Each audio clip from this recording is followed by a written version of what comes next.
A partir de agora é economia. E para falar de economia, eu chamo aqui, nós já estamos aqui com o Samuel Straiotto, o nosso participante de todo dia, e também com o Herbert Giacomi, que é empresário. Boa tarde, primeiro ao nosso convidado. Herbert, seja bem-vindo aqui à TV Sagres. Boa tarde, muito obrigado. Obrigado pelo convite. Boa tarde também ao Samuel Straiotto. Oi, Nívia, boa tarde a você, boa tarde ao Herbert, a todos que nos acompanham aqui na Sagres. Vamos juntos aqui no Sagres em Tom Maior para conversarmos um pouco sobre economia, Nívia. Exatamente. O nosso assunto específico hoje é a força das franquias. As franquias que têm se mostrado aí uma boa opção de investimento em um mercado com muitas possibilidades de expansão, já que aqui a região Centro-Oeste responde apenas por 10,3% das franquias no Brasil. E o Herbert vai ajudar a gente a entender essa situação, porque ele é um franqueado, ele já tem 4 franquias, né? A última delas ele está abrindo esta semana. Então, eu começo perguntando, Herbert, qual o benefício da franquia? Por que o investimento na franquia ele é interessante? Bom, primeiro porque quando a gente opta por adquirir uma franquia, a gente já absorve todo um histórico de sofrimento e aprendizado que aquela empresa já passou. Então, a gente chama de reduzir a curva de aprendizado.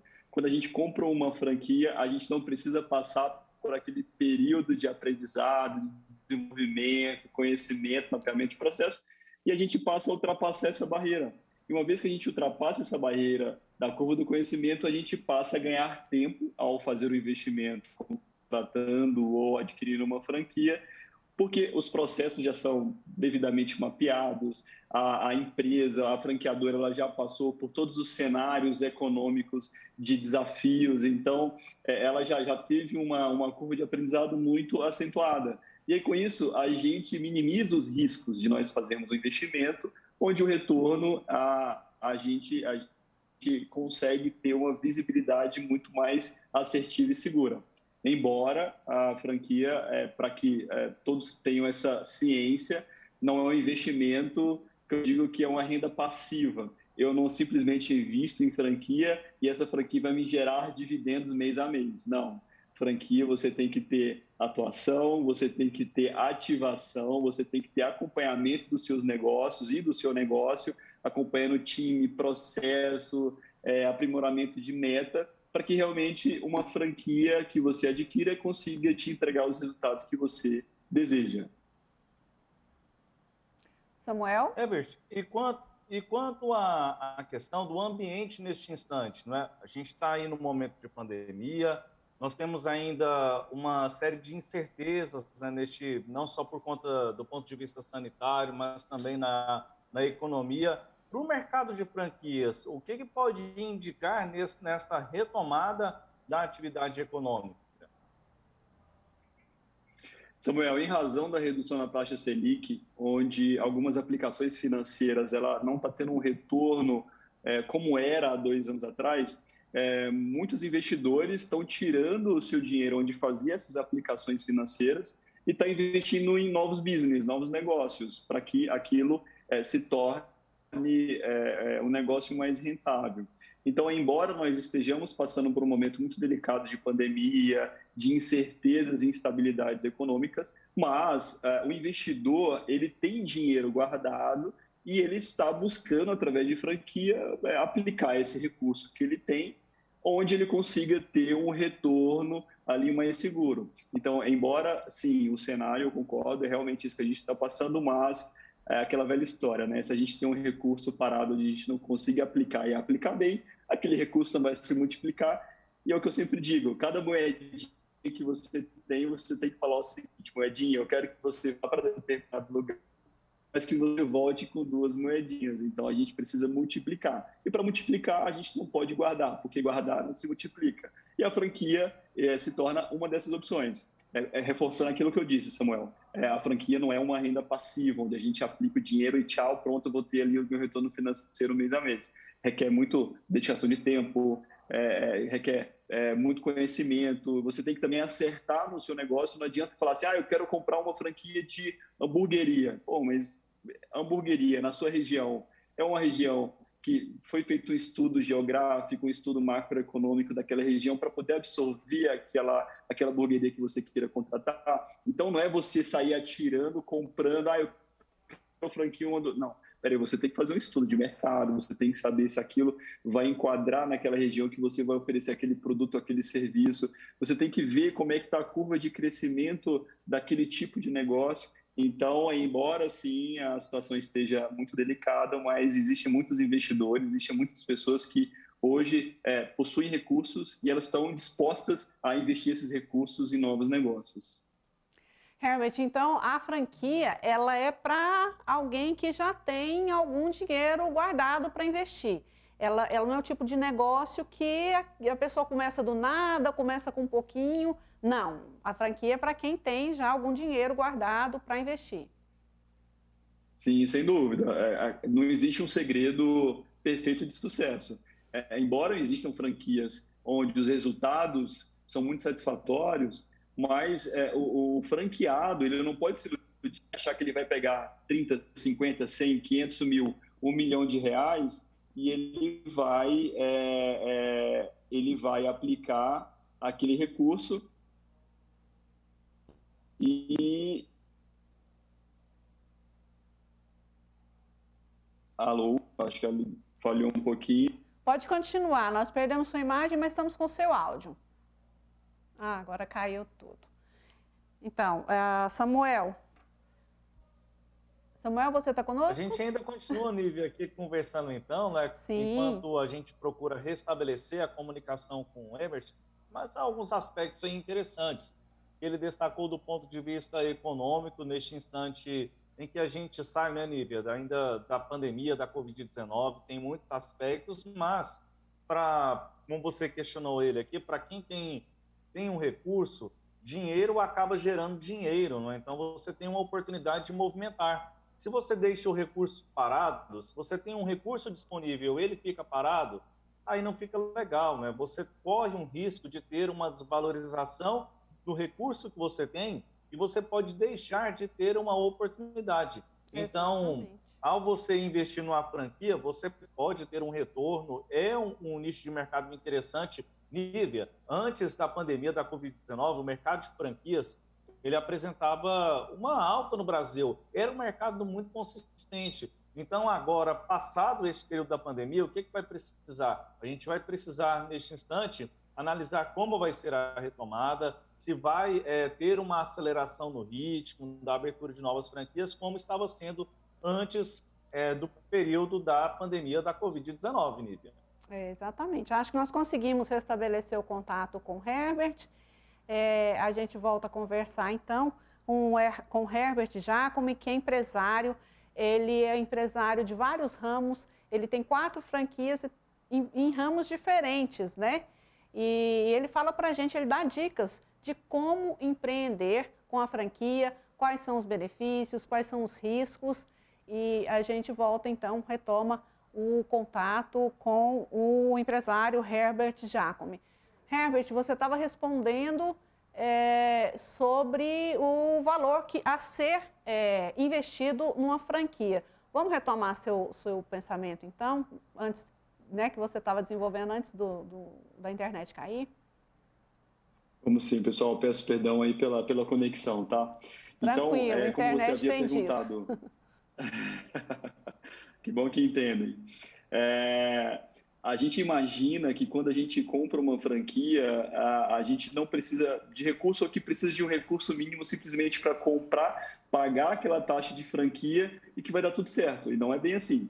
Para que a gente compre uma franquia ou a gente passe a se tornar um franqueado, existem 2 etapas. Primeiro, eu preciso pagar uma taxa de franquia que ela pode variar, sei lá, de 5 mil a 500 mil reais, dependendo da franquia.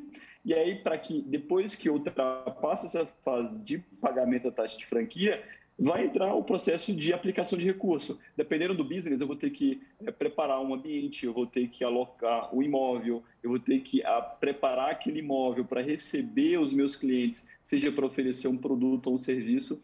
Então, requer essa fase de investimento de adequação da estrutura, se couber à franquia a necessidade de fazer uma infraestrutura, e que depois eu preciso também ter uma reserva, eu preciso ter um colchão de liquidez para manter essa estrutura, porque a gente não sabe. A gente acredita muito quando a gente compra uma franquia de que nos primeiros meses a gente vai ter resultados satisfatórios, mas não é bem assim. Às vezes no primeiro mês os resultados não são tão significativos, no segundo mês nem tanto, e aí começa talvez a ter resultado a partir do sexto mês.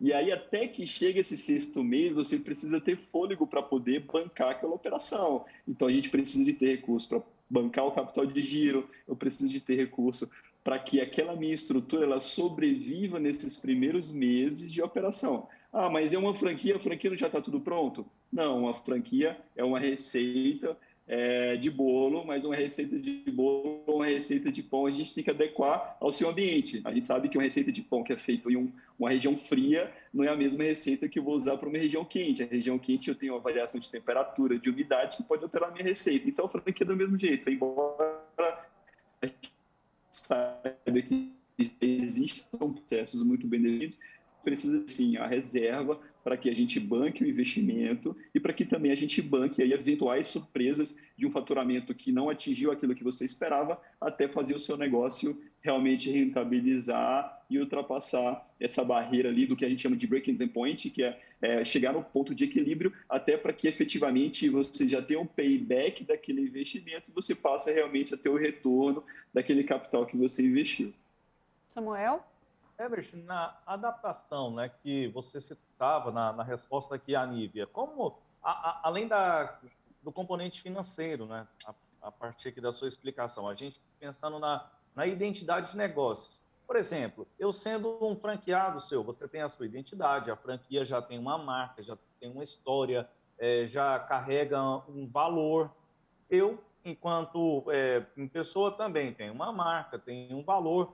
Como que a gente deve fazer a adaptação, né, de algo que eu já carrego com o que a franquia pode me oferecer? Existem franquias que ela dá essa abertura para poder criar essa sinergia, essa liberdade para que o franqueado possa também desenvolver e aplicar, baseada na sua realidade, sugestões de melhorias para que o franqueado evolua naquele sentido e ele replique em outras unidades.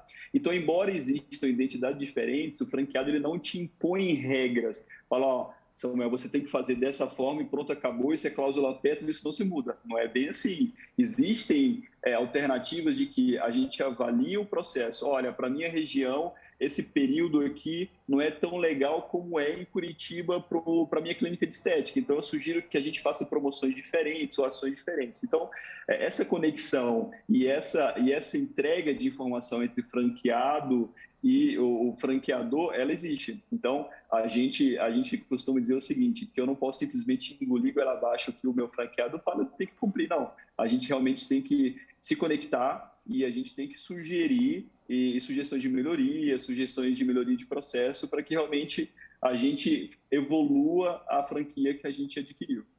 Herbert, eu acho que deve ser interessante também, às vezes, você tentar casar aquilo que você gosta, uma aptidão sua, com uma oportunidade de negócio. Você gosta de cozinha, por exemplo, de alimentos, é tentar empreender nessa área.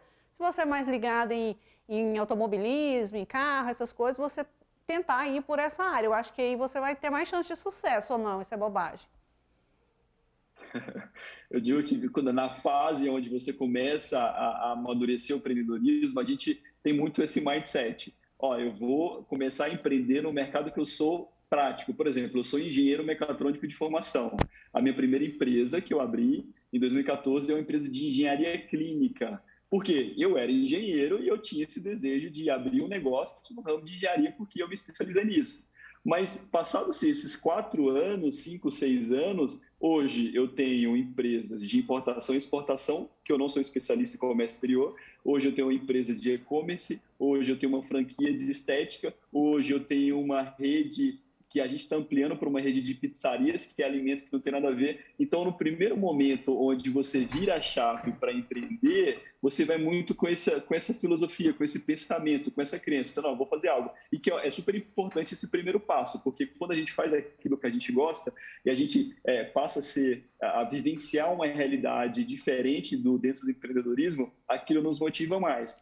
Mas aí você chega a um ponto que você ultrapassa uma barreira em que você diz o seguinte: opa, peraí, eu vou abrir uma fábrica de fraldas, eu não preciso ser bebê para abrir uma fábrica de fraldas, eu vou abrir uma fábrica de absorventes, eu não preciso ser mulher para poder abrir uma fábrica de absorvente. Então a gente passa a mudar a mindset e a gente enxerga que o modelo de negócio, de gestão, de processo, de gerenciamento, de indicadores, ele é similar, independente se seja para a área de alimentos, se seja para a área de comércio exterior, se seja para a área de estética ou área da saúde.